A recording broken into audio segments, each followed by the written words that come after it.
सेवा यह जो शब्द है वो शब्द एक ही है। उसको हम अंग्रेजी भाषांतर करते तो सर्विस कहते हैं, परंतु इसके पीछे की जो कल्पनाएं हैं वो उधर अलग है, इधर अलग है। भारत की अपनी कल्पना है सेवा की। तो अब लौकिक भाषा में ही बोलना पड़ता है, तो मैं भी वैसे ही बोलूंगा, आप भी वैसे ही बोलेंगे। अपने समाज में सेवा की बड़ी आवश्यकता है, परंतु अपने देश में ऐसा वाक्य नहीं कहा जाता। अपनी परंपरा में जो सेवा करता है उसको सेवा करने की आवश्यकता होती है।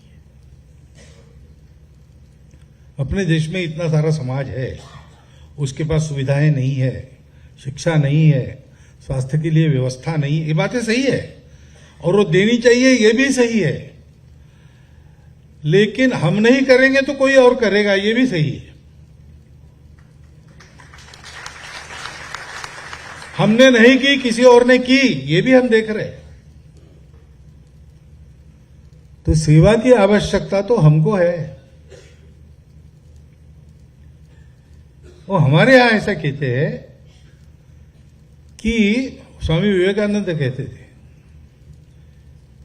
कि ये दरिद्र नारायण और मूर्ख नारायण तुम्हारे सामने है, विनम्रतापूर्वक उसका वंदन करो।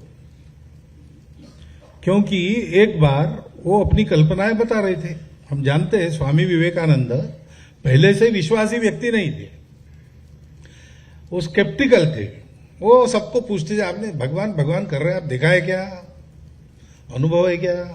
फिर रामकृष्ण परमहंस के पास गए तो उन्होंने कहा, देखता हूं, रोज देखता हूं, तुमको देखता हूं, उससे ज्यादा स्पष्ट देखता हूं, और तुम मेरे जैसा करोगे तो तुमको भी दिखेगा। तो उनके साथ लग गए, लेकिन रामकृष्ण परमहंस के अंत तक उनकी परीक्षा लेते रहे।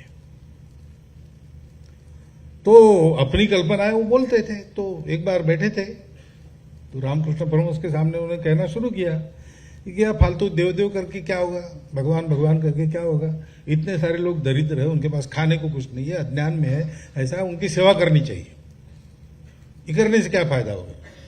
सुनते सुनते रामकृष्ण भावावेश में चले गए और उन्होंने क्या कहते हो तुम, उन पर उपकार करोगे, उनको मदद करोगे, तुम्हारी हैसियत क्या है?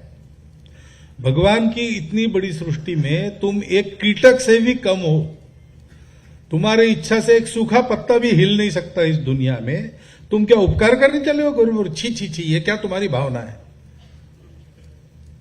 गरीबों पर उपकार नहीं, परोपकार नहीं, शिव भावे जीव सेवा।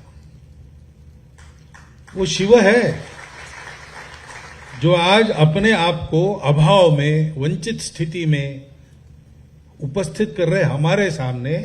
वो हमारे सामने वो प्रकट हो रहा है भगवान, और वो कह रहा है अपने पाप धोने के लिए, पुण्यवान बनने के लिए तुम्हारा जीवन यशस्वी हुआ होगा, लेकिन उसको सार्थक करने के लिए, सक्सेसफुल तुम हो लेकिन मीनिंगफुल बन जाओ, इसलिए मैं यहां आया हूं, करो सेवा।